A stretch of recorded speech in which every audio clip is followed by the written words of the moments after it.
Habang pinupulong ni President-elect Rodrigo Duterte ang kanyang magiging gabinete sa Davao, nasa Orani, Bataan naman si Vice President-elect Leni Robredo para sa oath-taking ng kapartido at first transgender woman sa Kamara na si Geraldine Roman. Hindi imbitado sa pulong sa Davao si Robredo, pero hindi naman daw ito iniinda ng Vice President-elect. Medyo sensitive kasi yung posisyon ng Cabinet Secretary kasi sila nga yung representasyon ng ating Pangulo. Siyempre yung pipiliin niya una yung buo yung kanyang tiwala. Hindi pa kami nagmi-meet ever. Kaya siguro it will take a while bago ibigay niya sa akin yung kanyang tiwala. Naiintindihan natin yon. Sa ngayon, hangad ni Robredo na makakuha ng appointment kay Duterte sa Davao para ipakilala ang sarili. Alam ko na maraming ini-entertain si President-elect Duterte ngayon.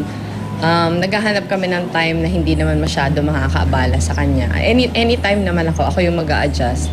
Pero sa press conference sa Davao kagabi, inamin ni Duterte na hindi niya bibigyan ng posisyon sa gabinete si Robredo dahil sa political alliance kay Senator Bongbong Marcos. I am non-committal ako dyan. You know why? Kilala ko si Bongbong Marcos. I do not want to hurt him. Ayaw ko naman na si Lene, she should understand that he belongs to the opposite side. Well, there is no law which says that it's a compelling reason for her to be a member of the cabinet.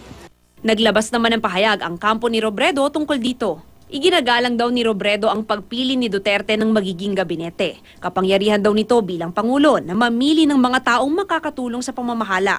May posisyon man daw o wala, sisikapin ni Robredo na matupad ang mga inilatag na plataporma sa abot ng kanyang makakaya. Samantala, naghahanda na rin ang transition team ni Robredo na makipag-usap sa staff ni Vice President Jejo Marbinay para sa maayos na pagsasali ng pwesto. Nais raw ni Robredo na sa araw ng kanyang panunumpa sa June 30, diretso trabaho agad siya. Maging ang paglalaan ng budget para sa satellite offices sa iba't ibang lugar sa bansa, pinag-aaralan na rin niya. Walang budget para doon dati.